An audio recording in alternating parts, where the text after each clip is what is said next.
السلام علیکم ورحمۃ اللہ وبرکاتہ۔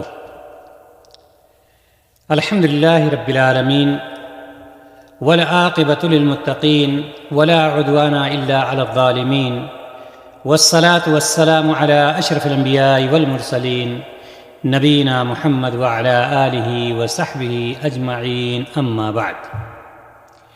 قال اللہ تعالی فی القرآن المجید والفرقان الحمید: اعوذ باللہ من الشیطان الرجیم، بسم اللہ الرحمن الرحیم۔ ومن عارض عن ذکری فإنا له معیشة ضنکا ونحشره یوم القیامۃ اعمی۔ ہر قسم کی تعریف اور توصیف، بڑائی اور بزرگی اس خالق کائنات کے لیے جو خالق کائنات ہے اور مالک ارض و سما، جس نے دنیا و ما فیہا کو پیدا فرمایا اور اس کے بعد آخری نبی جناب محمد رسول اللہ صلی اللہ علیہ وسلم پر ان گنت بے شمار درود و سلام نازل۔ محترم حضرات و خواتین، اللہ رب العزت نے اس دنیا فانی میں ہمیں پیدا فرمایا ہے اور اس کا مقصد بھی بتلا دیا ہے کہ اللہ رب العزت اس دنیا میں حضرت انسان کو کیوں پیدا کیا ہے۔ لیکن ہر شخص کی ایک خواہش ہوتی ہے، ایک تمنا ہوتی ہے کہ اس کی زندگی بہت آرام کی، سکون کی، اطمینان کی، مسرت کی گزرے۔ کوئی یہ نہیں چاہتا ہے کہ پریشانی کی حالت میں اس کی زندگی گزرے۔ کوئی یہ نہیں چاہتا ہے کہ اس کے شب و روز، اس کے ہفتے، اس کے ایام، مہینے، سال پریشانیاں میں، یا سال میں کوئی ایک لمحہ کے لیے اس کو پریشانی آئے۔ کبھی بھی کوئی شخص یہ نہیں چاہتا، اور ہونا بھی یہی چاہیے۔ لیکن ایک شخص کو یہ بھی سوچنا چاہیے کہ ہماری یہ پریشانیاں اگر دور ہو سکتی ہیں تو اس کا طریقہ کار کیا ہے، کس طرح سے ہم اس زندگی کی پریشانی کو دور کر سکتے ہیں، یا زندگی کی پریشانی ہم سے کیسے دور ہو سکتی ہے۔ زندگی کا مسئلہ بہت عجیب و غریب ہوتا ہے۔ ایک شخص یہ سمجھتا ہے کہ ہماری یہ 60 سالہ زندگی، 70 سالہ زندگی یا 50 سالہ زندگی، یہی ایک زندگی ہے۔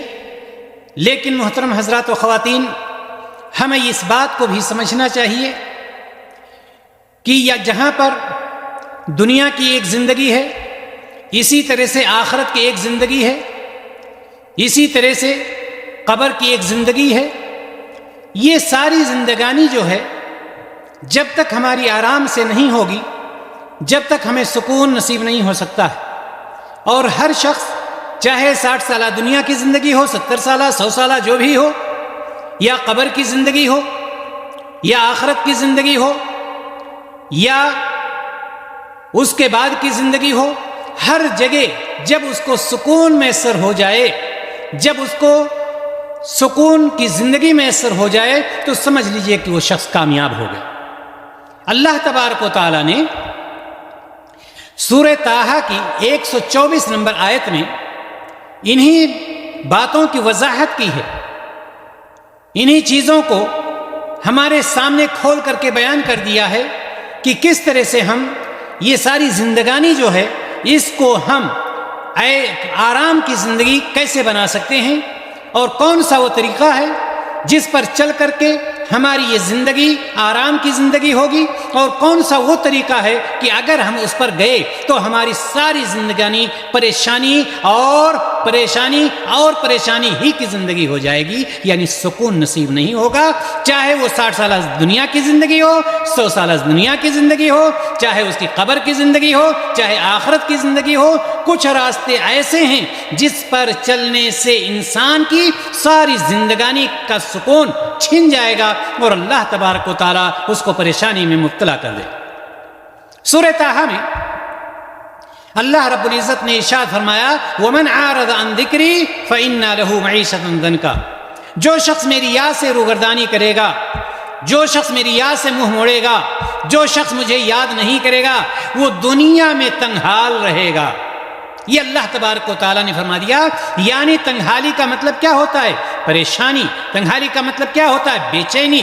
تنگحالی کا مطلب کیا ہوتا ہے؟ بے قراری. تنگحالی کا مطلب یہ ہوتا ہے سکون چھن جانا، سکون نصیب نہیں ہوگا. وَنَحْشُرُهُ يَوْمَ الْقِيَامَةِ عَامًا، اور قیامت کے دن اسے ہم اندھا اٹھائیں گے. یہ اللہ تبارک و تعالیٰ نے فرما دیا کہ دنیا کا سکون بھی چھین لیں گے، یعنی تنگحالی کی زندگی میں ڈال دیں گے اس کو، اور جب آخرت میں اٹھائیں گے بھی تو ایسے نہیں اٹھائیں گے، اندھا بنا کر کے اٹھائیں گے. یہ کون سا شخص ہوگا؟ یعنی وہ شخص جو اللہ تبارک و تعالیٰ کے دین سے اعراض کرتا ہے، وہ شخص جو قرآن مقدس کی تلاوت نہیں کرتا ہے، وہ شخص جو قرآن مقدس پر عمل نہیں کرتا ہے، وہ شخص جو نبی کریم صلی اللہ علیہ وسلم کی اطاعت نہیں کرتا ہے، وہ شخص جو نبی کریم صلی اللہ علیہ وسلم کی مخالفت کرتا ہے، تو اللہ تبارک و تعالیٰ اس سے اس عمل بد کا بدلہ یہ دیتا ہے کہ ہر چہار جانب سے اس کی تنگی، ہر چہار جانب سے اسے تنگی گھیر لیتی ہے اور اس کی دنیا پریشان ہو جاتی ہے، سکون چھن جاتا ہے، وہ کسی بھی طرح سے سکون کی زندگی نہیں پاتا ہے، وہ سکون کی زندگی نہیں پاتا ہے. اور جیسا کہ میں نے آپ کو بتلایا کہ یہ زندگانی کے مراحل ہیں. سب سے پہلے دنیا کی زندگی کو آپ لے لیجئے. دنیا کی زندگی کو اللہ تبارک و تعالیٰ تنگ کر دے گا. کس طرح سے دنیا کی زندگی تنگ ہوگی؟ یعنی یہ کہ ایسا شخص جو اللہ تبارک و تعالیٰ سے اعراض کر رہا ہے، ایسا شخص جو قرآن مقدس کی نہ تلاوت کرتا ہے نہ اس پر عمل کرتا ہے، جو سنت کی مخالفت کرتا ہے، جو قرآن و حدیث کو پس پش ڈال دیتا ہے، ایسے شخص کو اللہ تبارک و تعالیٰ کیا کرتا ہے؟ ایسا شخص برے عمل اور حرام فعل میں مبتلا ہو جاتا ہے، برا عمل کرنے لگتا ہے، حرام عمل کرنے لگتا ہے. اس کے اندر سے قناعت ختم ہو جاتی ہے، بلکہ دنیا کی زیب و زینت کا وہ حریص ہو جاتا ہے. قناعت کس کو کہتے ہیں؟ قناعت کہتے ہیں کہ جو کچھ اللہ تبارک و تعالیٰ نے دیا ہے صبر سے کام لے اور اللہ تبارک و تعالیٰ کا شکریہ ادا کرے، اس کو قناعت کہتے ہیں. کسی کو اللہ تعالیٰ نے اگر ایک ہی گھر دیا ہے اللہ تعالیٰ کا شکریہ ادا کرے، یہ قناعت ہے. یہ نہ کہے کہ جب تک ہماری کوٹھی نہیں بن جاتی ہمیں سکون نہیں ملتا ہے. اسی طرح سے دنیا کی زندگی کے تنگ ہونے کا مطلب یہ ہے کہ مال و دولت ہونے کے باوجود سکون میسر نہیں ہوگا، سکون اس کو حاصل نہیں ہو سکتا ہے. اولاد بھی ہے، عزت بھی ہے، شہرت بھی ہے، اس کے باوجود پریشان ہی پریشان رہتا ہے ایسا شخص. یعنی یہ کہ پاکیزہ زندگی سے ہمیشہ محروم، یعنی یہ کہ خوشحالی زندگی سے ہمیشہ محروم، یعنی یہ کہ گھر میں خوشحالی نہیں آ سکتی. آپ دیکھیں گے کتنے لوگ ایسے پائے جاتے ہیں، کتنے ایسے لوگ پائے جاتے ہیں ان کے پاس اولاد ہے، ان کے پاس مال و دولت ہے، ان کے پاس گھر ہے، ان کے پاس گاڑی ہے، ان کے پاس کوٹھی ہے، لیکن اگر کوئی چیز نہیں ہے تو سکون نہیں ہے، سکون ان کا چھن چکا ہے. چونکہ اصل کام جو ہے اللہ تبارک و تعالیٰ کو یاد کرنا، اللہ تبارک و تعالیٰ کے بتلائے ہوئے قوانین کے مطابق زندگی گزارنا، یہ ان سے نہیں ہو رہا ہے، جس کی وجہ سے اللہ تبارک و تعالیٰ نے جو اعلان کیا تھا ہم تمہاری زندگی کو تنگ کر دیں گے، اللہ تبارک و تعالیٰ نے تنگ کر دیا. تو یہ دنیا کی زندگی کی تنگی ہوگی. یہ تنگی کا مطلب نہیں ہے کہ اللہ تبارک و تعالیٰ کسی چھوٹے سے کمرے میں آپ کو داخل کر دے گا، ایسا نہیں. تنگی کا یہ مطلب ہے کہ دنیا کی زندگی اس طرح سے آپ کی تنگ ہوگی، سب کچھ ہوگا، پریشانی آپ کا ساتھ نہیں چھوڑے گی، سکون آپ کے کنارے نہیں آئے گا، اچھے دن آپ کو دیکھنے کو نہیں ملیں گے، آپ کو آرام کی نیند نہیں آئے گی، رات بھر سوچتے سوچتے سوچتے آپ کی کٹ جائے گی رات، لیکن نیند نہیں آ سکتی ہے آپ کو. نیند آئے گی بھی تو بالکل ویسے ہی جس طرح سے ایک جانور سوتا ہے اور اچانک اٹھ جاتا ہے اور پھر سوچنے لگتا ہے، اس طرح کی نیند آئے گی. خلاصہ کیا ہوگا؟ خلاصہ یہ ہوگا کہ دنیا کی زندگی کا سکون جو ہے آپ کا چھن جائے گا. کیوں؟ اگر آپ نے اللہ تبارک و تعالیٰ کو یاد کرنے سے اعراض کیا، اگر اللہ تعالیٰ کو یاد نہیں کیا، اگر قرآن مقدس کی تلاوت نہیں کی، قرآن مقدس پر عمل نہیں کیا، نبی کریم صلی اللہ علیہ وسلم کی سنت پر عمل نہیں کیا، تو ایسا ہی ہو. تو یہ دنیا کی زندگی جو تنگ زندگی ہوگی، آئیے اب آگے ہم دیکھتے ہیں کہ قبر کی زندگی، مرنے کے بعد کہاں جانا ہے؟ قبر میں جانا ہے۔ قبر کی زندگی کو بھی اللہ تبارک و تعالیٰ تنگ کر دے گا۔ قبر کی زندگی کو بھی اللہ تبارک و تعالیٰ تنگ کر دے گا۔ کیسے تنگ کرے گا؟ مرنے کے بعد اس کی قبر بھی اس پر تنگ ہو جائے گی۔ کیوں؟ اس لیے کہ وہ صحیح عمل کر کے نہیں آیا ہے۔ یہ قبر کی زندگی کی بات ہو رہی ہے۔ دنیا کی زندگی کو تو میں نے آپ کو بتلایا ہی۔ قبر کی زندگی یہ ہے کہ مرنے کے بعد اس کی قبر بھی اس پر تنگ کر دی جائے گی۔ قبر میں عذاب شروع کر دیا جائے گا، جہنم کی کھڑکیاں کھول دی جائیں گی۔ قبر میں بھی اس کو سکون نصیب نہیں ہوگا۔ قبر میں اس سختی سے اس کو دبایا جائے گا کہ ایک پسلی دوسری طرف اور دوسری پسلی دوسری طرف چلی جائے گی، اس کو سکون نصیب نہیں ہو سکتا۔ قبر کی زندگی تنگ ہوگی۔ قبر میں کیسے کیسے زہریلے جانور اس کو ڈنک ماریں گے، اس کو ڈسیں گے، اور یہ سلسلہ قیامت تک جاری رہے گا۔ قبر میں جہنم کی کھڑکی کھول دی جائے گی۔ بولیے قبر کی زندگی، سکون کی زندگی کیسے ہوگی؟ وَمَنْ أَعْرَضَ عَنْ ذِكْرِي فَإِنَّ لَهُ مَعِيشَةً ضَنْكًا، جو مجھ سے مجھے یاد کرنے سے اعراض کرے گا، میری یاد سے روگردانی کرے گا، میں دنیا میں تنگ حال کر دوں گا۔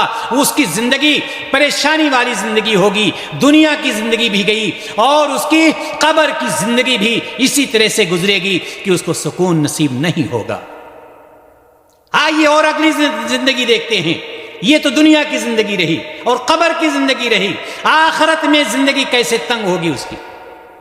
اللہ تبارک و تعالیٰ نے صاف فرما دیا ہے، مجھ سے اعراض کرنے کا انجام صحیح نہیں ہوگا۔ یاد رکھو، مجھ سے منہ موڑنے کا انجام صحیح نہیں ہوگا۔ جہنم کا عذاب اور اس کی سختی یہ آخرت کی زندگی ہوگی۔ اب آپ بتلائیے، اگر آپ مئی جون کے مہینے میں یا جون جولائی کے مہینے میں آج کی دھوپ آپ برداشت نہیں کر سکتے، آسمان کوسوں دور ہے، آسمان سورج کتنی اونچائی پر ہے، لیکن ہم اس کی گرمی کی شدت کو برداشت نہیں کر سکتے، جہنم کی عذاب کو ہم کیسے برداشت کر پائیں گے؟ یہ آخرت کی زندگی ہوگی۔ اور اللہ کے رسول جناب محمد رسول اللہ صلی اللہ علیہ وسلم نے ارشاد فرمایا کہ جہنم میں جس کو سب سے ہلکا عذاب دیا جائے گا اس کو آگ کی 2 جوتیاں پہنائی جائیں گی، اور جب وہ 2 جوتیاں پہنے گا تو اس کا جو سر ہے اس کے سر پر سرے سے کھول رہا ہوگا، جس طرح سے ایک دیگچی میں پانی رکھ دیا جاتا ہے اور اس دیگچی کو چولہے پر رکھ دیا جاتا ہے، اور چولہا جلنے کی وجہ سے جس طرح سے گد گد جلنے ابلنے کی آواز آتی ہے، اس پانی سے اس طرح سے اس کا سر کھول رہا ہوگا۔ یہ سب سے ہلکا عذاب آخرت کا عذاب ہوگا، جہنم کا عذاب ہوگا۔ آخرت کی زندگی کیسے وہ شخص برداشت کرے گا؟ آخرت کی زندگی کو بھی اللہ تعالیٰ تنگ کر دے گا۔ کھولتا ہوا پانی پینے کو ملے گا، اور کھولتا ہوا پانی کیا؟ جہنمیوں کا خون اور پیپ ان کو کھانے پینے کے لیے دیا جائے گا۔ یہ آخرت کی زندگی ہوگی۔ کھانے پینے کے لیے کیا دیا جائے گا؟ بھوک لگے گی نہیں لگے گی؟ ظاہر سی بات ہے لگے گی۔ پیاس لگے گی نہیں لگے گی؟ ظاہر سی بات لگے گی۔ کھانے پینے کے لیے جہنمیوں کا خون اور پیپ ان کو دیا جائے گا۔ کون سے لوگ ہوں گے؟ جو اللہ تبارک و تعالیٰ کو یاد کرنے سے اعراض کریں گے، منہ پھیریں گے۔ ایسے لوگوں کے لیے اس طرح کا انتظام کیا جائے گا۔ تو دنیا کی زندگی، قبر کی زندگی، آخرت کی زندگی، اور آئیے ایک زندگی کو اور دیکھتے ہیں، دین میں تنگی کی زندگی۔ اعراض کرنے کا انجام بہت برا انجام ہے اس کا۔ دنیا میں یہ قرآن اللہ تعالیٰ سے اعراض کرنے کا انجام بہت ہی زیادہ برا ہے۔ دین میں تنگ زندگی یعنی یہ کہ نیکی کی ساری راہیں بند ہو جائیں گی آپ کے لیے، اتنی پریشان کن آپ کو لگیں گی کہ آپ اس پر جا ہی نہیں پائیں گے۔ اگر اللہ تبارک و تعالیٰ سے اعراض کیا ہے تو، اللہ تعالیٰ کو یاد کرنے سے منہ موڑا ہے تو دین میں یہ تنگی آ جائے گی کہ دین کا جتنا بھی آسان راستہ ہو اس کو پریشانی ہی کا راستہ دکھے گا۔ اس پر وہ چل ہی نہیں پائے گا، یہاں تک کہ 5 وقت کی نماز پڑھنا اس کے لیے مشکل ہو جائے گا۔ آدمی حرام کمانے میں مگن ہو جائے گا، حرام کمائی کے راستے کھلتے چلے جائیں گے، حرام کاموں کے راستے کھلتے چلے جائیں گے اور آسان ہوتے چلے جائیں گے۔ یہ سمجھ لیجئے دین کی زندگی جو ہے یہ تنگ ہے۔ اللہ تبارک و تعالی جس کے لیے بھلائی کا ارادہ کرتا ہے، حدیث آتی ہے کہ اس کے لیے اس کو دین کے سمجھ کی توفیق دے دیتا ہے۔ یہ آپ اپنا قیمتی وقت نکال کر کوئی پاکستان سے، کوئی ہندوستان سے، کوئی سعودیہ سے، کوئی کہیں سے آن لائن یہ پروگرام میں بیٹھی ہیں، اللہ تبارک و تعالیٰ نے آپ کے لیے آپ کے ساتھ بھلائی کا ارادہ کر لیا ہے، لیکن جب کسی کے ساتھ برائی کا ارادہ کرتا ہے تو اس کے ساتھ حرام کاموں کے اور حرام پھیل کے سارے راستے اس کے لیے آسان کر دیتا ہے اور اس کے سمجھنے کے لیے اس کو توفیق بھی دے دیتا ہے، کیونکہ اللہ تبارک و تعالیٰ نے کہا ہے کہ تمہارے لیے دونوں راستے کھلے ہیں، آسان تم صحیح راستے پہ جاؤ گے، راستہ کھلا ہوا ہے، غلط راستے پر جاؤ گے، راستہ کھلا ہوا ہے، حساب لینے والے تو ہم بیٹھے ہیں۔ تو اللہ تبارک و تعالیٰ نے فرمایا کہ جو مجھے یاد کرنے سے اعراض کرے گا اس کی ساری زندگانی تنگ ہو جائے گی، اور زندگیوں کے تنگ ہونے کے بعد چاہے وہ دنیا کی زندگی ہو، قبر کی زندگی ہو، آخرت کی زندگی ہو، دین کی زندگی ہو، یہ سب تنگ تو ہوگی ہی۔ اور اللہ تعالیٰ نے آگے یہ فرما دیا وَنَحْشُرُهُ يَوْمَ الْقِيَامَةِ عَامًا، اور قیامت کے دن ہم اسے اندھا اٹھائیں گے، اس کی آنکھوں کی بصارت کو ہم چھین لیں گے، اس کی بینائی کو ہم چھین لیں گے۔ وہ بندہ جو دنیا میں دیکھتا چل رہا تھا، چاہے وہ مرد ہو یا عورت، امیر ہو یا غریب، وہ تعجب کی حالت میں ہوگا اور تعجب کرتے ہوئے اللہ تبارک و تعالیٰ سے سوال کر لے گا۔ کیا سوال کرے گا؟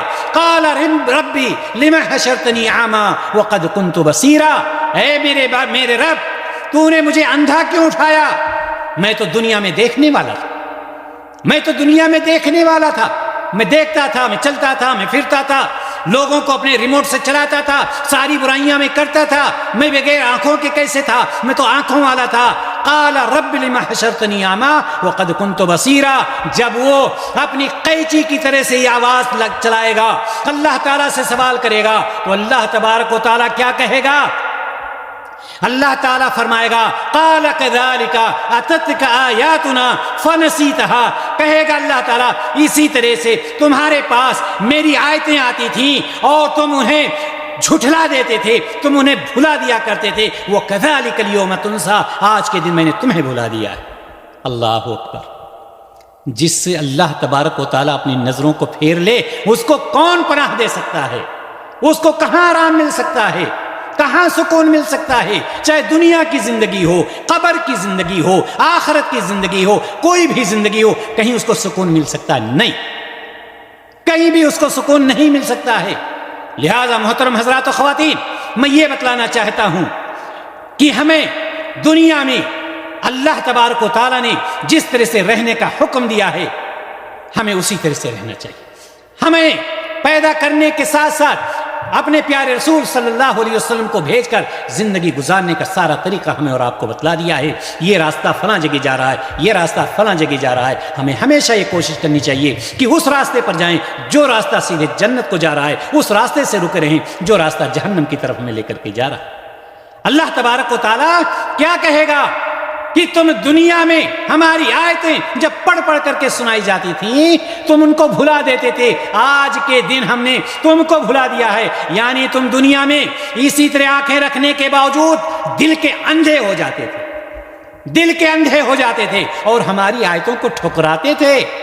اس لیے آج تم کو جہنم میں ڈالوں گا، آج تم جہنم میں ڈال دیے جاؤ گے اور تمہارا کوئی پرسان حال نہیں ہوگا۔ محترم حضرات و خواتین، اللہ تبارک و تعالیٰ سے ہم یہ دعا کرتے ہیں الہ العالمین ہماری ساری زندگانی کو سکون والی زندگی بنا دے۔ الہ العالمین ہمیں اپنے راستے پر چلنے کی توفیق عطا فرما۔ الہ العالمین ہمیں اپنے پیارے رسول جناب محمد رسول اللہ صلی اللہ علیہ وسلم کی سنت پر چلنے کی توفیق عطا فرما۔ الہ العالمین تو ہمیں اس راستے سے روک دے جس سے تو ناراض ہوتا ہے، اور الہ العالمین ہمیں اس راستے پر چلنے کی توفیق دے جس سے تو خوش ہوتا ہے۔ وآخر دعوانا ان الحمد للہ رب العالمین۔ السلام علیکم ورحمۃ اللہ وبرکاتہ۔